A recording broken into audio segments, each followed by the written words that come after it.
For ABC 10 News at 5 starts right now. California is set to fully reopen its economy next month, and almost all public health restrictions will be lifted. What you need to know ahead of June 15th. Plus, as those restrictions are lifted, more companies will be inviting employees back to work in person. The role the government is playing to make sure employers are protecting workers from COVID-19. And a 6-year-old boy killed in a suspected road rage shooting on a Southern California freeway. The investigation into the shooting and dozens of other similar ones. ABC 10 News at 5 starts now. California is moving forward with reopening the economy on June 15th. That will remove nearly all of the restrictions that we've been living with for more than a year. Good evening. I'm Kimberly Hunt. And I'm Steve Atkinson. That move comes as daily coronavirus cases have dropped and vaccinations have increased in the state. Our ABC 10 News reporter Jennifer Dela Cruz is joining us with more on how this could give San Diego's economy the big boost it desperately needs. Jen. The pandemic has slowed travel, and it's pretty much lost a lot of money for the city. So that's money that the city desperately needs every year. And now people in the tourism industry say they can't wait for that June 15th deadline. The finish line for California is in clear view. On June 15th, capacity limits and social distancing will end, and masks will only be required in some settings. With a built-up demand to travel, experts say San Diego will come roaring back.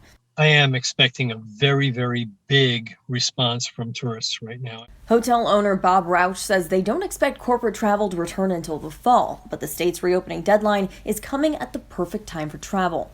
But the next 100 days, starting right around the end of May to about the second week of September, is going to be a very, very strong tourism season. The state will align with CDC travel guidance, which recommends unvaccinated people get tested before a flight, but it won't be required. While there will be a greater demand for travel, Rauch says the industry is struggling with short staffing. It is extremely hard to hire employees right now because of the unemployment bonus. They're not interested in coming back. We are having difficulty getting them to return to the workplace. Other changes we'll see after June 15th are new guidance for venues. Indoor venues with more than 5,000 guests will be required to provide proof of vaccination or a negative test. For outdoor venues with more than 10,000 guests, it will only be a recommendation. Some venues like Petco Park already have those requirements in place. They're planning to host the Cincinnati Reds at full capacity on June 17th. San Diego State tells me they are reviewing that new guidance from the state, and they're working with the county on how to move forward with Viejas Arena over the next couple of months. Reporting from Mission Bay, Jennifer Dela Cruz, ABC 10 News. Exciting dates to come. Thank you, Jen, for that live update. Jen just told us the Padres announced they will be opening at full capacity on June 17th. The Pods will face the Cincinnati Reds on what's being dubbed full opening day. Festivities will include a pregame DJ, a military flyover, and postgame fireworks. Also beginning June 17th, all Padres season ticket holders will return to their regular seating locations. That is great news. As more Californians now return to work in person, the state regulators are working out new rules on masks and physical distancing in the workplace. Our ABC 10 News anchor Derek Stahl is going in depth on what to expect at the office. As it stands today, employees and customers in California still have to wear masks while indoors, whether they're vaccinated or not, with limited exceptions. Starting June 15th, state officials say the mask mandate will end for vaccinated people in most situations. So what will work environments look like next month? I think everybody wants to get back to normal, but the new normal, an overused phrase, is going to look somewhat different. Employment law expert Dan Eaton says Cal OSHA is still working out the details. They were about to vote on a bunch of new COVID regulations this week, but they decided to go back to the drawing board to incorporate the new guidance from the CDC. Still, Cal OSHA's old proposal offers clues about what's to come. You're going to have very different rules that apply to those who are fully vaccinated and those who are not fully vaccinated. Vaccinated workers will be allowed to go maskless in many situations, but they'll have to show documentation to their boss that they're 2 weeks beyond their last dose. Businesses will have to provide voluntary masks to all unvaccinated workers. And businesses will be required to test those unvaccinated employees for COVID at least weekly, or they'll be subject to physical distancing requirements. Businesses can choose to continue requiring everyone to wear masks, and they can't stop employees from wearing them either. You can't take action against someone who wants to wear a mask. Businesses that break Cal OSHA's rules will be subject to fines. Once you're back in the workplace, Eaton says expect a new kind of etiquette. Don't ask your coworker why they're wearing a mask. That starts to get into an inquiry as to whether somebody has a disability that makes vaccination unwarranted or a religious objection unwarranted. And those are the kinds of conversations that are intrusive and that you really cannot have in the workplace. If those questions become pervasive, that could be considered harassment, he says, and that could get you and the business sued. Cal OSHA will release updated regulations in about a week and vote on them June 3rd. Once adopted, the new standards would last until December. Derek Stahl, ABC 10 News. And for now, workers must continue wearing masks unless they're alone in a room or while eating and socially distanced from others. And nearly 10,000 San Diegans got back on the job last month as the region moved into the less restrictive orange tier. But as ABC 10 News reporter John Horn explains, many workers are still staying on the sidelines despite their employers sweetening the deal. I'm a bit of a workaholic, you know.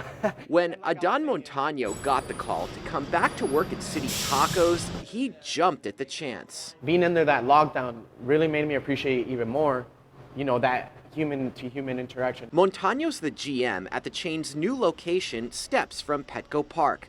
These days, he's taking on more of the load. I mean, usually it'd be me and probably a coworker of mine, and we'd have, you know, a couple cooks versus just one cook. It's a common story at restaurants across San Diego. They need workers as COVID restrictions lift, but are competing with concerns over the virus, plus the $300 weekly boost in unemployment checks through September. Restaurant owners in our county are doing all sorts of things beyond posting help wanted signs to try to get workers back in the door. That includes bonuses and salary increases, but it's not necessarily doing the job. The response rate is minimal. One, maybe two applicants will come from, 3-4 ads. City Tacos owner Gerald Torres says before COVID, he'd get 20 to 30 responses from a single ad, so he's raised wages. Across the county, employment in hotels, bars, and restaurants is still below pre-pandemic levels by about 56,000 jobs, or 27%, according to numbers the state released Friday. Retail is down about 5% pre-pandemic, while jobs in scientific R&D have steadily grown. John Horn, ABC 10 News. San Diego County's unemployment rate was 6.7% in April. That is slightly down from March, but it's well below the 15.9% it was in April of 2020. In the last 12 months, more than 132,000 San Diegans have gone back to work.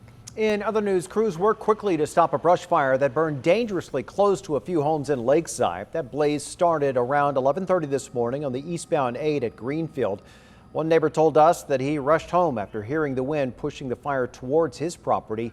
He says after 20 fires in 22 years, he has learned to create defensible space. And it worked. It worked fabulously, but still your heart races when you hear that there's a fire close by. Cal Fire says that blaze stayed small at 3 acres because there was another fire that burned in the very same spot just last week. The cause of this one is still under investigation. A Ponga was found abandoned this morning on Mission Bay. That boat was discovered on the sand near El Carmel Place around 5:30. At least a dozen of those life jackets were on board and left around the beach. The suspected smuggling boat was found 24 hours after another Ponga dropped its passengers off the coast of La Jolla yesterday. That one failed. One person died. 15 other people were taken into custody in that incident. A 6-year-old boy has died at the hospital after being shot in a road rage incident in Orange County. The CHP says that incident is not connected to the string of more than 80 reported shootings at vehicles on Southern California freeways just since April. ABC's Zareen Shah has more. Tens of thousands of Southern California freeway drivers on high alert as investigators continue to search for who is behind a string of either pellet or BB gun shootings. By the time they come to a stop, say 5-10 miles away, they'll call 911. A CHP officer will go to the scene. We don't even have the exact location anymore, but it helps if someone were to pull over immediately. At least 80 have been reported to the California Highway Patrol since April, most of them happening along the 91 freeway. 8 shootings were reported on Thursday alone. None of these incidents have resulted in serious injuries, but drivers say they're shaken and left with some serious damage to their cars. I'm just going to work, having my coffee in my car, and that's what happened. This driver did not want to appear on camera, but says it happened so fast, at first she didn't know what was going on. I heard like he was on top of my car, like he was on the roof. But then I checked my rear view window and I saw my back window shatter. Right away I just called 911. Also in Southern California Friday, a road rage shooting that ended in the death of a 6-year-old child on the 55 freeway in Orange. Police say this killing is not related to the other shootings. Police are still searching for the suspected shooter of that child. They say he was driving a white VW Jetta. Clearly a lot of tension on the freeways in this region, and right now, not a lot of answers. Zoreen Shah, ABC News, Los Angeles. 2 bills to increase Capitol security and create an independent commission to investigate the January 6th Capitol attack are now headed to the Senate. But as ABC's Elizabeth Schulze reports, they face a tough road ahead.